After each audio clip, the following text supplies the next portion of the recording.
ਜਿਵੇਂ ਆ ਭਰਿਆ ਘਰ ਛੱਡ ਜਾਈਏ। ਫਿਰ ਉਹਨਾਂ ਨੂੰ ਪਤਾ ਲੱਗਾ ਵੀ ਇਹ ਪਿੰਡ ਉੱਠੇ ਨੇ।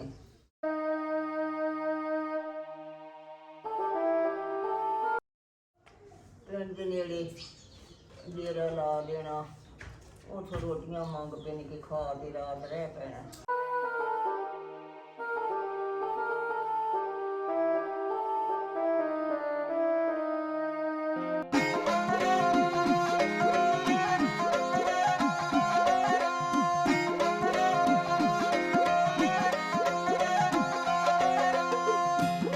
अस्सलाम वालेकुम, की हाल है मित्रों प्यारा ਤੁਹਾਡਾ। मैं ਤੁਹਾਡਾ ਮਿੱਤਰ, ਤੁਹਾਡਾ ਮੇਲੀ, ਤੁਹਾਡਾ ਬੇਲੀ, ਤੁਹਾਡਾ ਸਭ ਦਾ ਸਾਂਝਾ ਆਬਜ਼ ਆ ਤੁਹਾਡੇ ਨਾਲ ਤੇ ਤੁਸੀਂ ਸਾਡੇ ਨਾਲ ਜੁੜੇ ਹੋਏ ਹੋ ਵੇਖ ਪੰਜਾਬ ਟੀਵੀ ਦੇ ਰਾਹੀਂ। ਮਿੱਤਰੋ ਪਿਆਰਿਓ, ਜਦ ਉਜਾੜੇ ਪਏ, ਜਦ ਪਾਰਟੀਸ਼ਨ ਹੋਈ, ਹਿੰਦੁਸਤਾਨ ਇੱਕ ਮੁਲਕ ਸੀ ਜਿਹਨੂੰ ਅਸੀਂ ਬਰਸ ਸਗੀਰ ਵੀ ਕਿਹਾ ਜਾਂਦਾ ਸੀ। ਉਹਦੇ ਦੋ ਹਿੱਸੇ ਕਰਤੇ, ਜਿਹਦੇ ਚੋਂ ਇੱਕ ਪਾਕਿਸਤਾਨ ਔਰ ਇੱਕ ਇੰਡੀਆ, ਦੋ ਅਲੱਗ-ਅਲੱਗ ਮੁਲਕ ਬਣ ਗਏ।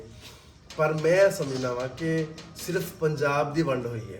खैर ये बहुत लंबी कहानी है, बहुत लंबी बहस है कि की वंड हुई है, दो मुल्कों की वंड हुई है या सिर्फ पंजाब की वंड हुई है। ये पिछे असी अगर टुर पे तो बहुत टाइम चाहिए, बहुत लंबी बहस हो सकती है। पर वो जिहड़े उजाड़े हुए, वो पाड़े पे, उस वेले की तकलीफ नूं कुछ लोग महसूस करते हैं, कुछ लोग महसूस नहीं करते। मैं उस चीज़ को बहुत महसूस करदा, मैं अपने बजुर्गों की उस तकलीफ को बहुत महसूस करना।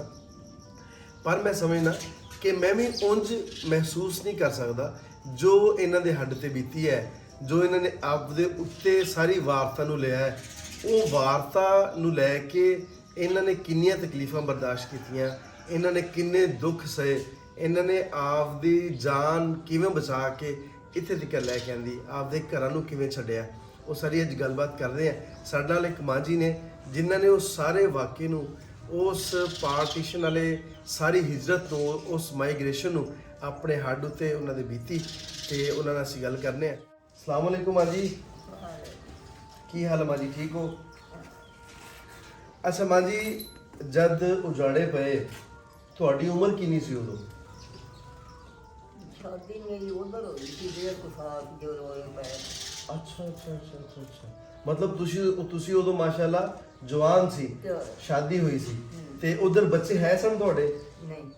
ਉਹ ਕਿਹੜਾ ਦਿਨ ਸੀ, ਕੋਈ ਯਾਦ ਹੈ ਕਿ ਜਦੋਂ ਰੌਲੇ ਪੈ ਗਏ ਕਿ ਹੁਣ ਤੁਸੀਂ ਪਾਕਿਸਤਾਨ ਚੱਲ ਜਾਓ, ਅਲੱਗ ਮੁਲਕ ਬਣ ਗਿਆ ਹੈ? ਕੋਈ ਯਾਦ ਹੈ ਜ਼ਿਹਨ ਦੇ ਵਿੱਚ ਦਿਨ ਕਿਹੜਾ ਸੀ? ਕੋਈ ਤਾਰੀਖ ਯਾਦ ਹੋਵੇ, ਕੋਈ ਮੌਸਮ ਯਾਦ ਹੋਵੇ ਕਿ ਮੌਸਮ ਕਿਵੇਂ ਦਾ ਸੀ?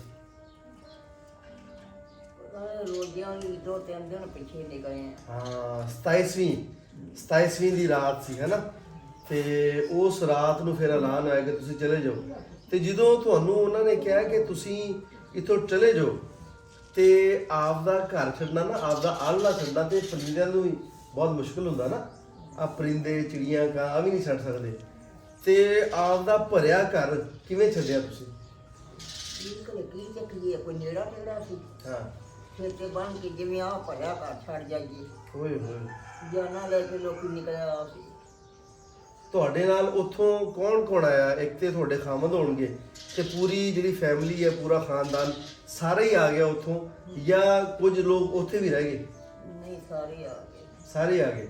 ਕਾਹਤੇ ਆਏ ਸੀ ਫਿਰ? ਗੱਡਿਆਂ ਤੇ ਟੁਰ ਕੇ ਆਏ ਹੋ ਜਾਂ ਟ੍ਰੇਨ ਤੇ ਆਏ ਹੋ? ਤੁਰੇ ਹੀ ਆਏ ਆ। ਅੱਛਾ, ਜਿੱਥੇ ਪਿੰਡ ਆਉਣਾ ਉੱਥੇ ਰਾਤ ਰਹਿ ਪੈਣਾ। ਤੇ ਕਿੰਨੇ ਦਿਨਾਂ 'ਚ ਪਹੁੰਚੇ ਤੁਸੀਂ ਉਧਰੋਂ? ਕੋਈ ਮਹੀਨਾ ਕੁ ਲੱਗ ਹੀ ਗਿਆ। ਓਏ ਹੋਏ ਹੋਏ, ਕੋਈ ਰਾਸਤੇ 'ਚ ਤੁਹਾਨੂੰ ਟ੍ਰੇਨ ਨਹੀਂ ਮਿਲੀ, ਕੋਈ ਬੱਸ ਨਹੀਂ ਮਿਲੀ, ਕੋਈ ਗੱਡੀ ਨਹੀਂ ਮਿਲੀ? ਕੁਛ ਵੀ ਨਹੀਂ ਸੀ। ਤੇ ਰਾਸਤੇ ਦੇ ਵਿੱਚ ਤੁਹਾਨੂੰ ਮਹੀਨਾ ਲੱਗਿਆ ਉੱਥੋਂ ਆਉਂਦੇ ਆ? ਦਿਨ ਤੁਰਿਆ ਆਉਣਾ, ਇੱਥੇ ਪਿੰਡ ਆਉਣਾ, ਉੱਥੇ ਰਾਤ ਰਹਿ ਪੈਣਾ।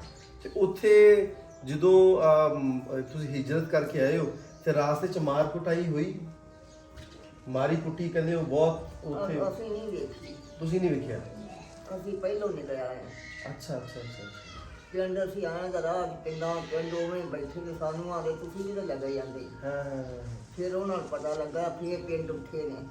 ਤੇ ਆਪਣਾ ਪਿੱਛੇ ਕਿਹੜਾ ਸ਼ਹਿਰ ਕਿਹੜਾ ਸੀ ਆਪਣਾ? ਫਿਰੋਜ਼ਪੁਰ। ਫਿਰੋਜ਼ਪੁਰ। ਤੇ ਮੈਂ ਵੀ ਫਿਰੋਜ਼ਪੁਰ ਦਾ ਹੀ। ਮੇਰੇ ਜਿਹੜੇ ਵਡੇਰੇ ਨੇ ਉਹ ਵੀ ਫਿਰੋਜ਼ਪੁਰ ਤੋਂ ਹੀ ਆਏ ਸੀ। ਤੇ ਤੁਹਾਡਾ ਪਿੰਡ ਕਿਹੜਾ ਸੀ ਉੱਥੇ? ਆਲਿਆ ਆਲੇ ਵਾਲਾ। ਤੇ ਸਤਿਆ ਕੋਲ ਸੀ। ਤੇ ਉਹ ਤੁਹਾਨੂੰ ਯਾਦ ਆ ਹਜੇ ਉੱਥੇ ਕਿਵੇਂ ਪਿੰਡ ਵਿੱਚ ਉਹ ਕਿਵੇਂ ਦਾ ਪਿੰਡ ਸੀ ਤੇ ਉਹ ਕਿਦੋਂ ਵੜੀਦਾ ਸੀ, ਕਿਧਰੋਂ ਨਿਕਲੀਦਾ ਸੀ? ਉਹ ਪਿੰਡ ਕਿੱਡਾ ਕੁ ਪਿੰਡ ਸੀ ਜਿਹੜਾ ਆਲੇ ਵਾਲਾ? ਸਾਡਾ ਪਿੰਡ? ਹਾਂਜੀ ਜੀ ਜੀ। ਸਾਡਾ ਪਿੰਡ ਬਹੁਤ ਸੀ, 2 ਲੰਬਰਦਾਰ ਸੀ। ਅੱਛਾ, ਪਿੰਡ ਵੱਡਾ ਸਾਰਾ ਸੀ। ਨੰਬਰਦਾਰ ਦਾ ਨਾਮ ਯਾਦ ਆ? ਨੰਬਰਦਾਰ ਇੱਕ ਨਾ ਕਮਰਾ ਸੀ ਤੇ ਇੱਕ ਨਾ ਇਸਮਾਇਲ ਇੱਕ ਦਾ ਨਾਂ ਇਸਮਾਈਲ, ਕਮਰਾ। ਇੱਕ ਦਾ ਨਾਂ ਕਮਰਾ। ਅੱਛਾ, ਉਹ ਤੁਹਾਡਾ ਜਿਹੜਾ ਮਾਪਿਆਂ ਦਾ ਪਿੰਡ ਸੀ ਉਹਦਾ ਕੀ ਨਾਮ ਸੀ ਉਸ ਪਿੰਡ ਦਾ? ਆਲਿਆ ਟੰਦਾ ਤੇ ਨਹੀਂ, ਤੇ ਜਿਹੜਾ ਤੁਹਾਡਾ ਜਿੱਥੇ ਤੁਸੀਂ ਵਿਆਹ ਕੇ ਗਏ ਹੋ ਉਸੇ ਪਿੰਡ ਜੀ? ਕੋਲੇ ਹੀ ਸੀ। ਅੱਛਾ ਅੱਛਾ ਅੱਛਾ ਅੱਛਾ ਅੱਛਾ। ਤੇ ਵਿਆਹ ਤੁਹਾਡਾ ਆਪਦੇ ਖਾਨਦਾਨ 'ਚ ਹੀ ਹੋਇਆ? ਮਤਲਬ ਤੁਹਾਡੇ ਜਿਹੜੇ ਖਾਮਦ ਨੇ ਉਹ ਤੁਹਾਡੇ ਕੁਝ ਲੱਗਦੇ ਸੀ, ਪਹਿਲੇ ਵੀ ਰਿਸ਼ਤੇਦਾਰ ਸੀ? ਆਹੋ ਰਿਸ਼ਤੇਦਾਰ। ਪਹਿਲੇ ਵੀ ਰਿਸ਼ਤੇਦਾਰ ਸੀ ਤੁਹਾਡੇ। ਤੇ ਜਦੋਂ ਤੁਸੀਂ ਇੱਥੇ ਪਾਕਿਸਤਾਨ 'ਚ ਆ ਗਏ ਹੋ, ਤੁਸੀਂ ਕਹਿੰਦੇ ਕਿ ਮਹੀਨਾ ਲੱਗਿਆ ਤੁਹਾਨੂੰ ਆਉਣ ਤੇ ਉਹ ਮਹੀਨਾ ਜਿਹੜਾ ਤੁਹਾਨੂੰ ਲੱਗਿਆ ਇੱਥੇ ਆਣ ਕੇ, ਫਿਰ ਪਹਿਲੇ ਲਾਹੌਰ ਵਾਲੀ ਸਾਈਡ ਤੋਂ ਦਾਖਲ ਹੋਏ ਹੋ? ਕਿਹੜੇ ਸ਼ਹਿਰ 'ਚ ਆਏ ਹੋ ਪਹਿਲੇ ਪਾਕਿਸਤਾਨ 'ਚ? ਸ਼ਹਿਰ ਕਿਹੜਾ ਸੀ? ਪਿੰਡ ਹੀ ਸੀ ਕਿ ਸਾਰੇ ਪਿੰਡ ਹੀ ਸੀ ਉਦੋਂ? ਹਾਂ, ਦੇਖੋ ਆਹ ਗੱਲ ਜਿਹੜੀ ਹੈ ਕਿ ਉਹ ਹੁਣ ਤਾਂ ਛੋਟੀ ਆਬਾਦੀ ਜਿਹੜੀ ਨੇ ਉਹ ਵੀ ਸ਼ਹਿਰਾਂਦਾਰਾਂ ਨੇ, ਉਦੋਂ ਸ਼ਹਿਰ ਵੀ ਐਵੇਂ ਹੀ ਲੱਗਦਾ ਜਿਵੇਂ ਪਿੰਡ ਹੈ, ਕਿਤੇ ਕਿਤੇ ਆਬਾਦੀ ਹੁੰਦੀ ਹੋਣੀ ਹੈ ਨਾ? ਹਾਂ। ਅੱਛਾ, ਤੇ ਤੁਹਾਡਾ ਜਿਹੜਾ ਉਹ ਪਿੰਡ ਹੈ ਆਲੇ ਵਾਲਾ, ਹਾਂ, ਉਸ ਪਿੰਡ ਦੇ ਵਿੱਚ ਸਿੱਖ ਵੀ ਰਹਿੰਦੇ ਸੀ ਕਿ ਸਾਰੇ ਮੁਸਲਮਾਨ ਸੀ? ਮੁਸਲਮਾਨ। ਸਿੱਖ ਨਹੀਂ ਸੀ? ਵੈਸੇ ਸਿੱਖਾਂ ਦੇ ਨਾਲ ਸਿੱਖ ਪਰਾਂ ਸੀ ਪਿੰਡ ਬੂਟਿਆ, ਅੱਛਾ ਉੱਥੇ ਰਹਿੰਦੇ ਸੀ। ਅੱਛਾ ਅੱਛਾ ਅੱਛਾ। ਸਾਡੇ ਹੀ ਕੋਈ ਨਹੀਂ। ਤੇ ਸਿੱਖਾਂ ਦੇ ਨਾਲ ਕੋਈ ਆਪਸ ਦੇ ਵਿੱਚ ਹੈ ਸੀ, ਪਿਆਰ ਮੁਹੱਬਤ ਆਂਦੀ ਸੀ ਇੱਕ ਦੂਜੇ ਦੇ ਕੋਲੇ? ਆ ਜਾਂਦੇ ਸਿੱਖ ਕੇ ਕੋਈ ਵਰਤਣ ਵਾਲੀ ਸ਼ੈ ਲੈ ਲੂ ਜਾਂਦੇ ਸੀ। ਹਾਂ, ਮਤਲਬ ਬਹੁਤ ਪਿਆਰ ਮੁਹੱਬਤ ਨਾਲ ਸਾਰੇ ਰਹਿੰਦੇ ਸੀ, ਕੋਈ ਲੜਾਈ ਝਗੜਾ ਤੇ ਨਹੀਂ ਸੀ ਉਹਨਾਂ ਦੇ ਨਾਲ? ਸਿੱਖ ਇੰਨੇ ਕੋ ਨਹੀਂ ਹੁੰਦੇ ਸੀ ਉਧਰ, ਹੂੰ। 1-2 ਘਰ ਹੀ ਸੀ। ਤੁਹਾਡੇ ਪਿੰਡ ਦੇ ਵਿੱਚ 1-2 ਘਰ ਸੀ? ਹਾਂ। ਤੁਸੀਂ ਇੰਡੀਆ ਦੇ ਵਿੱਚ ਵੀ ਰਹੇ ਹੋ, ਉਸ ਆਲੇ ਵਾਲੇ ਪਿੰਡ ਵਿੱਚ ਵੀ ਰਹੇ, ਤੇ ਤੁਸੀਂ ਇੱਧਰ ਫਿਰ ਇੱਥੇ ਨਨਕਾਣੇ ਹੀ ਆ ਗਏ ਸਿੱਧਾ? ਨਹੀਂ, ਰਾਹ ਚੁਰਾਤਾ ਰਹਿੰਦੇ ਆ। ਨਹੀਂ ਨਹੀਂ, ਆਖਰ ਜਿਹੜਾ ਤੁਹਾਡਾ ਹਾਂ। ਘਰ ਆਣ ਕੇ ਬਣਾਇਆ ਹੈ ਹਾਂ। ਉਹ ਇੱਥੇ ਨਨਕਾਣਾ ਸਾਹਿਬ ਆ ਕੇ ਬਣਾਇਆ? ਇੱਥੇ ਆ। ਤੇ ਉਹ ਜਿਹੜਾ 1 ਮਹੀਨਾ ਤੁਸੀਂ ਸਫ਼ਰ ਕੀਤਾ ਹੈ, ਉਹ ਸਫ਼ਰ ਕਿਵੇਂ ਰਿਹਾ ਤੁਹਾਡਾ? ਉਹ ਕੋਈ ਯਾਦ ਸਾਡੇ ਨਾਲ ਸਾਂਝੀ ਕਰੋ ਕਿ 1 ਮਹੀਨਾ ਜਿਹੜਾ ਤੁਸੀਂ ਰਹਿੰਦੇ ਰਹੇ ਹੋ, ਦਿਨ ਨੂੰ ਸਫ਼ਰ ਕਰਨਾ, ਰਾਤ ਨੂੰ ਰਹਿ ਪੈਣਾ, ਉਹ ਕਿੰਨੀਆਂ ਮੁਸ਼ਕਲਾਂ ਆਈਆਂ ਉਹਦੇ ਵਿੱਚ? ਬਹੁਤ ਪਿੰਡ ਦੇ ਨੇੜੇ ਡੇਰਾ ਲਾ ਦੇਣਾ, ਉੱਥੋਂ ਰੋਟੀਆਂ ਮੰਗ ਪੈਣ ਕੇ ਖਾ ਕੇ ਰਾਤ ਰਹਿ ਪੈਣਾ, ਦਿਨ ਨੂੰ ਫੇਰ ਉੱਠਣਾ ਉੱਥੇ। ਬਹੁਤ ਦੁੱਖ ਵਾਲਾ ਸੀ, ਹੈ ਨਾ? ਆਪਦੇ ਭਰੇ ਘਰ ਨੂੰ ਛੱਡਣਾ ਬਹੁਤ ਮੁਸ਼ਕਲ ਹੁੰਦਾ। ਕੀ ਕਰੀਏ ਫਿਰ? ਜਦੋਂ ਤੁਸੀਂ ਉੱਥੋਂ ਉੱਠ ਕੇ ਆਏ ਹੋ ਹਾਂ, ਉਦੋਂ ਕੀ ਕਹਿੰਦੇ ਸੀ? ਜਾਂ ਫਿਰ ਉੱਠ ਜਾਓ ਇੱਥੋਂ ਤੇ ਨਹੀਂ ਤੇ ਫਿਰ ਮਾਰ ਦਿਆਂਗੇ? ਮਾਰ ਕਟਾਈ ਹੁੰਦੀ ਸੀ ਸ਼ਹਿਰ ਦੇ ਵਿੱਚ, ਸੁਣ ਸੁਣਾ ਕੇ ਲੋਕੀ ਨਿਕਲਿਆ ਸੀ। ਹਾਂ, ਡਰ ਤੋਂ ਡਰ ਤੋਂ ਨਿਕਲ ਆਏ ਪਹਿਲੇ ਤੁਸੀਂ। ਹੋਰ ਹਾਂ, ਤੇ ਉੱਥੇ ਅਸੀਂ ਸਾਰਿਆਂ ਪਹਿਲਾਂ ਅਸੀਂ ਉੱਤੋਂ ਆਏ ਆ, ਰਾਹ ਚ ਪਿੰਡ ਉਵੇਂ ਬੈਠੇ ਆ ਜੀ। ਅੱਛਾ ਅੱਛਾ। ਤੇ ਸਗੋਂ ਸਾਨੂੰ ਆ ਤੁਸੀਂ ਕਿੱਧਰ ਲੱਗੇ ਜਾਂਦੇ ਜੀ। ਹਾਂ ਹਾਂ। ਫਿਰ ਉਹਨਾਂ ਨੂੰ ਪਤਾ ਲੱਗਾ, ਫਿਰ ਮਗਰੋਂ ਪਿੰਡ ਉੱਠੇ ਨੇ। ਅੱਛਾ ਅੱਛਾ ਅੱਛਾ। ਅਸੀਂ ਪਹਿਲਾਂ ਉੱਤੋਂ ਆਏ ਆ। ਉੱਥੇ ਮਾਲ ਡੰਗਰ ਹੈ ਸੀ ਤੁਹਾਡੇ ਆਪਦੀ ਹਵੇਲੀ ਚੱਲਦੇ ਘਰ? ਸੀ ਪਸ਼ੂ ਸਾਡੇ ਕੋਲ। ਉਹ ਪਸ਼ੂ ਵੀ ਛੱਡ ਆਂਦੇ? ਨਹੀਂ, ਨਾਲ ਲਿਆਉਂਦੇ ਸੀ। ਪਸ਼ੂ ਨਾਲ ਲੈ ਆਏ ਸੀ? ਉਹ ਜੋ ਉਹਨਾਂ ਨੂੰ ਰਾਸਤੇ 'ਚ ਉਹਨਾਂ ਦੇ ਚਾਰੇ ਦਾ ਕਿਵੇਂ ਕੀਤਾ? ਉਹਨਾਂ ਨੂੰ ਪੱਠੇ ਪੁੱਠੇ ਕਿੱਥੋਂ ਪਾਉਂਦੇ ਰਹੇ ਫਿਰ? ਦਿਨ ਤੁਰਿਆ ਉਹਨਾਂ ਦੇ ਰਾਤ ਪਿੰਡ ਦੇ ਨੇੜੇ ਰਹਿ ਪੈਣਾ, ਨਾ ਆਇਓ ਤਾਂ ਪੱਠੇ ਲੈ ਕੇ ਪਾਵਣੇ, ਨਾ ਆ ਮੰਗ ਪਿੰਡ ਕੇ ਖਾ ਲੈਣਾ, ਪਿੰਡ ਦੇ ਕੋਲ ਬਹਿ ਜਾਣਾ, ਦਿਨ ਉੱਠ ਕੇ ਫੇਰ ਤੁਰ ਪੈਣਾ। ਤੇ ਜ਼ਿੰਦਗੀ ਉਧਰ ਵਾਲੀ ਜਿਹੜੀ ਹੈ ਉਹ ਬਹੁਤ ਵਧੀਆ ਸੀ ਜਾਂ ਇੱਧਰ ਆਣ ਕੇ ਠੀਕ ਰਿਹਾ ਕੰਮ? ਹੁਣ ਉਧਰ ਆਪਦਾ ਦੇਖ ਆਪਦਾ ਹੀ ਹੁੰਦਾ, ਉਹ ਦੇਸ਼ ਆਪਦਾ ਸੀ, ਹੁਣ ਮਾਰੀ ਨਹੀਂ ਦੁਨੀਆ।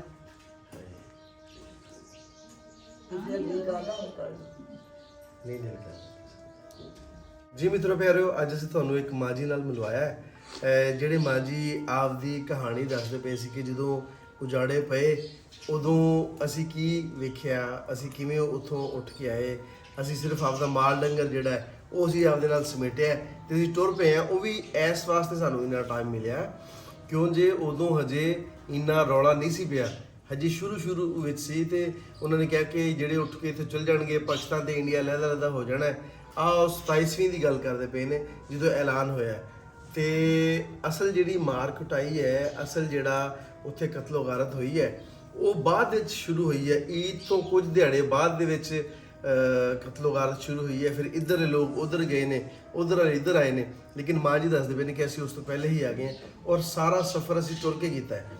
ਉਦੋਂ ਕੋਈ ਟ੍ਰੇਨਾਂ ਤੇ ਟਰਾਂਸਫਰ ਨਹੀਂ ਸੀ ਕਰ ਰਿਹਾ, ਨਾ ਇੱਧਰੋਂ ਉਧਰ ਕਰ ਰਿਹਾ ਸੀ, ਨਾ ਉਧਰੋਂ ਇੱਧਰ ਕਰ ਰਿਹਾ ਸੀ, ਪੈਦਲ ਹੀ ਟੁਰ ਕੇ ਆਏ ਨੇ। ਜਿਨ੍ਹਾਂ ਕੋਲ ਕੋਈ ਸਵਾਰੀ ਹੈ ਸੀ ਉਹ ਆਪਦੇ ਗੱਡੇ ਤੇ ਜਾਂ ਕਿਸੇ ਹੋਰ ਚੀਜ਼ ਤੇ ਚਲੇ ਗਏ ਨੇ। ਇਸ ਤੋਂ ਇਲਾਵਾ ਹੋਰ ਕੋਈ ਸਵਾਰੀ ਨਹੀਂ ਸੀ। ਆਪ ਦੀਆਂ ਲੱਤਾਂ ਤੇ ਆਪ ਦਾ ਭਾਰ ਚੁੱਕ ਕੇ, ਆਪ ਦੇ ਜੁੱਸੇ ਤਕਲੀਫਾਂ ਆਪਦੇ ਸਿਰ ਤੇ ਰੱਖੀਆਂ, ਹੋਰ ਕੋਈ ਪੰਡਾ ਨਹੀਂ ਸੀ ਸਿਰ ਤੇ, ਸਿਰਫ ਜਿਹੜੇ ਦੁੱਖ ਨੇ ਇਹਨਾਂ ਦੀਆਂ ਪੰਡਾਂ ਸਿਰ ਤੇ ਸੀ। ਤੇ ਬੋਝਲ ਕਦਮਾਂ ਦੇ ਨਾਲ ਆਪਦੇ ਦੇਸ਼ ਨੂੰ ਛੱਡ ਕੇ ਇੱਕ ਅਜਿਹੀ ਜਗ੍ਹਾ ਪਹੁੰਚੇ ਜਿੱਥੇ ਕੋਈ ਨਹੀਂ ਸੀ ਜਾਣਦਾ, ਜਿੱਥੇ ਜਾਣੂ ਕੋਈ ਨਹੀਂ ਸੀ, ਸਾਰੇ ਉੱਪਰੇ ਸੀ। ਅੱਜ ਵੀ ਮਾਂ ਜੀ ਕਹਿੰਦੇ ਨੇ ਕਿ ਮੈਨੂੰ ਉਹ ਦੇਸ਼ ਜਿਹੜਾ ਹੈ, ਉਹ ਆਪਣਾ ਦੇਸ਼ ਕੌਣ ਛੱਡਦਾ ਹੈ। ਤੇ ਅੱਜ ਵੀ ਅਗਰ ਇਹਨਾਂ ਦਾ ਦਿਲ ਕਰਦਾ ਹੈ ਕਿ ਅੱਜ ਵੀ ਅਗਰ ਕੋਈ ਮੈਨੂੰ ਕਵੇ ਤਾਂ ਮੈਂ ਉੱਥੇ ਜ਼ਰੂਰ ਜਾਵਾਂ। ਮੇਰਾ ਦਿਲ ਕਰਦਾ ਹੈ ਕਿ ਜਿੱਥੇ ਮੈਂ ਆਪਣਾ ਬਚਪਨ ਹੰਡਾਇਆ ਹੈ, ਜਿੱਥੇ ਮੈਂ ਆਪਣੀ ਜਵਾਨੀ ਹੰਡਾਈ ਹੈ, ਜਿੱਥੇ ਮੇਰਾ ਵਿਆਹ ਹੋਇਆ, ਮੈਂ ਉਸ ਘਰ ਜਾਵਾਂ। ਆ ਕਿੰਨਾ ਦੁੱਖ ਹੈ ਇਸ ਗੱਲ ਦੇ ਵਿੱਚ ਕਿ ਆਪਦੇ ਘਰ ਨੂੰ ਛੱਡ ਕੇ ਆ ਜਾਣਾ। ਅੱਜ ਕਿਸੇ ਕੁੜੀ ਦਾ ਵਿਆਹ ਹੋ ਜਾਵੇ ਨਾ, ਆਪਣੇ ਮਾਪੇ ਘਰ ਨੂੰ ਨਹੀਂ ਭੁੱਲਦੀ, ਸਾਰੀ ਹਯਾਤੀ ਨਹੀਂ ਭੁੱਲਦੀ। 50-50 ਸਾਲ ਆਪਦੇ ਸਹੁਰੇ ਘਰ 'ਚ ਰਹਿੰਦੀ ਹੈ, ਫਿਰ ਵੀ ਉਹਨੂੰ ਯਾਦ ਆਉਂਦਾ ਕਿ ਮੈਂ ਆਪਦੇ ਮਾਪਿਆਂ ਨੂੰ ਮਿਲ ਆਵਾਂ, ਮੈਂ ਆਪਣੇ ਭਰਾਵਾਂ ਦੇ ਘਰ ਚਲ ਜਾਵਾਂ, ਮੈਂ ਆਪਦੀਆਂ ਸਹੇਲੀਆਂ ਨੂੰ ਮਿਲ ਲਵਾਂ। ਤੇ ਜਿਨ੍ਹਾਂ ਨੇ ਆਪਦੀ ਸਾਰੀ, ਜਿਨ੍ਹਾਂ ਨੂੰ ਸੂਰਤ ਹੀ ਜਿਹੜੇ ਘਰ ਵਿੱਚ ਆਈ ਹੋਵੇ, ਕਹਿੰਦੇ ਨੇ ਕਿ ਇੱਕ ਜੰਮਣ ਵਾਲੀ ਥਾਂ ਤੇ ਇੱਕ ਜੰਮਣ ਵਾਲੀ ਮਾਂ ਨਹੀਂ ਭੁੱਲਦੀ। ਮਾਂ ਵੀ ਉੱਥੇ ਸੀ ਤੇ ਜੰਮਣ ਵਾਲੀ ਥਾਂ ਵੀ ਉਹੀ ਹੈ। ਤੇ ਇਸ ਦੁੱਖ ਨੂੰ ਸ਼ਾਇਦ ਅਸੀਂ ਕਦੀ ਵੀ ਮਹਿਸੂਸ ਨਾ ਕਰ ਸਕੀਏ, ਲੇਕਿਨ ਮੈਂ ਚਾਹੁੰਦਾ ਹਾਂ ਕਿ ਇਸ ਦੁੱਖ ਨੂੰ ਸਾਨੂੰ ਫੀਲ ਕਰਨਾ ਚਾਹੀਦਾ ਹੈ। ਔਰ ਸਾਡੇ ਔਰ ਚੜ੍ਹਦੇ ਪੰਜਾਬ ਦੇ ਦਰਮਿਆਨ ਜਿਹੜੀ ਲਕੀਰ ਹੈ, ਆਹ ਲਕੀਰ ਸਿਰਫ ਬਾਰਡਰ ਦੀ ਹੋਵੇ, ਨਫ਼ਰਤ ਦੀ ਲਕੀਰ ਨਾ ਹੋਵੇ। ਇਸ ਨਫ਼ਰਤ ਦੀ ਲਕੀਰ ਨੂੰ ਅਸੀਂ ਮਿਟਾਈਏ ਤੇ ਇੱਕਮਿਕ ਹੋ ਜਾਈਏ ਜਿਵੇਂ ਅਸੀਂ ਪਹਿਲਾਂ ਰਹਿੰਦੇ ਸੀ। ਸਾਡੀ ਬੋਲੀ ਇੱਕ ਹੈ, ਸਾਡਾ ਕਲਚਰ ਇੱਕ ਹੈ, ਸਾਡੇ ਦੁੱਖ ਇੱਕ ਨੇ। ਤੇ ਇਹਦੇ ਤੇ ਜ਼ਰਾ ਗੌਰ ਕਰਿਆ ਜੀ। ਇਹਦੇ ਨਾਲ ਹੀ ਅੱਜ ਦੇ ਪ੍ਰੋਗਰਾਮ ਨੂੰ ਮੁਕਾਉਂਦੇ ਹਾਂ। ਆਪਣਾ ਤੇ ਆਪਣਿਆਂ ਦਾ ਰੱਖਿਆ ਜੀ ਢੇਰ ਸਾਰਾ ਖਿਆਲ। ਮੇਰਾ ਪਿਆਰ, ਮੇਰੀਆਂ ਮੁਹੱਬਤਾਂ ਤੁਹਾਡੇ ਸਾਰਿਆਂ ਦੇ ਨਾਲ। ਜਿਉਂਦੇ ਵਸੋ ਤੇ ਖਿੜਖਿੜ ਹੱਸੋ। ਰੱਬ ਰਾਖਾ।